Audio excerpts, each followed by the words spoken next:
What's up everybody, Pepperonin here.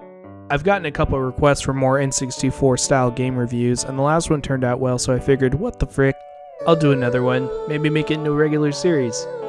Now I know that I released the Mario 64 review a few weeks ago, and I was going to do the obvious thing and release the other top critically acclaimed titan of a game released on the N64, Quest 64, because it really kickstarted the modern RPG genre as we know it, with games released even within the last decade still emulating it. Final Fantasy XIII was even famously criticized for being too derivative of it.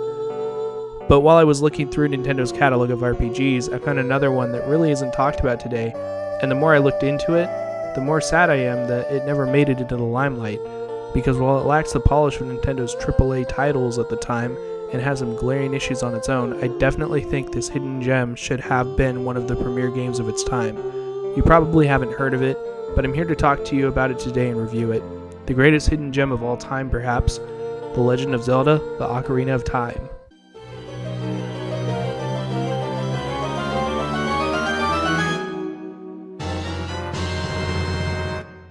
So unlike the garbage fire that was Super Mario 64, which didn't even have a premise and just haphazardly had Mario running around beating the shit out of other living creatures in the Mushroom Kingdom for literally no reason, Old Cantina of Time has a deeply enriching story that unfolds as you play, where every decision you make leaves a permanent mark on the world and has actual consequences that affect you in real life.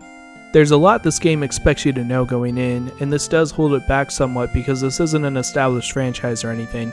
The only supplementary content is found in the serial number on the back of the manual. It's binary and there's too much to pack into a review here, but I will give you a Cliff Notes version of the story. In the beginning there was nothing, and then a bad guy was born named Cannon Dwarf who was sealed away by time magic. The goddesses tried to stop him but were shattered into 3 pieces. The Triforce of Courage is the only Infinity Stone left that can save the princess, the rest is up to you. Like I said, there is a lot to unpack here, but that's basically the abridged version of the story. For the complete version, buy my audiobook. Link is in the description. The game's opening cutscene picks up where the manual left off.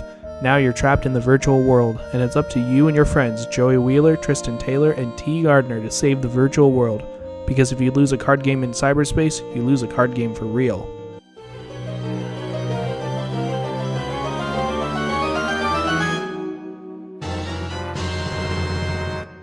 What you'll immediately notice before anything else are the breathtaking visuals. This game just oozes style. The only thing visually that I could compare it to is JoJo's Bizarre Adventure, as I could very easily see this visual style being just another season of JoJo's. I mean, can you even tell which visuals are from what medium, and what is a cartoon? This game broke serious ground when it came out. Despite being virtually unknown even by the most hardcore gamers out there, this single video game inspired the graphics for real life. Back then, everything was in black and white and nothing was texture mapped, so to have something with color and texture in it, it changed the way we perceive reality, and it got no credit for it. Typical money-grubbing Nintendo though, am I right? Stealing ideas from smaller publishers and passing them off as their own.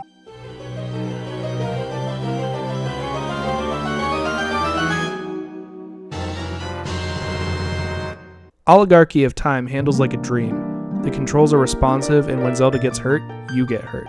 I received multiple lacerations and broken bones playing this game. This is one of those control schemes that's difficult to pick up, but easy to master. You see all those icons on the screen? Those all correspond with buttons you can press to do certain things. Without going into too much depth, this game favors an extensive combo system, and you'd be surprised at some of the insane things you can pull off just by experimenting.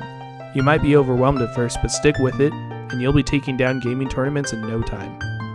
I find it really satisfying to move Zelda around on the screen, and I think that speaks volumes about the game designer's attention to detail and their drive for perfection.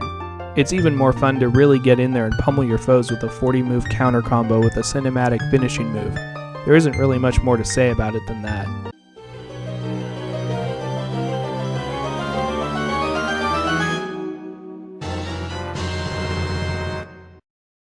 In my last review, I talked about how disjointed the difficulty curve of Mario 64 is, and I stand by that assessment. This game is a completely different story.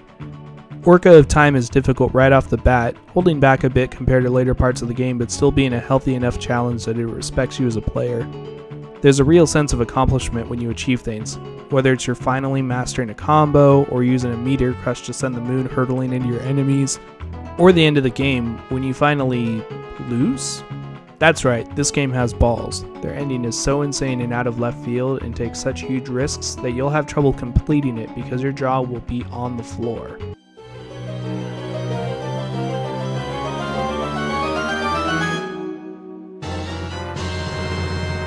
I didn't really do this in my last video because the whole game was atrocious, but I've decided going forward that this section will be dedicated to one-off critiques, criticisms, and gripes that might not fit anywhere else in the video.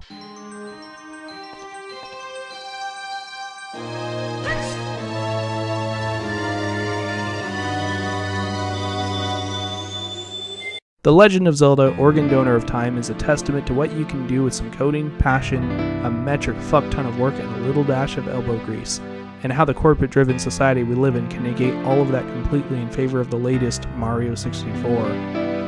I just hope that someday this game will receive all the accolades it deserves, because it deserves them all. I give this game a perfect 5 out of 7 pepperonis. Nintendo, step it the fuck up. You're letting indie developers embarrass you now.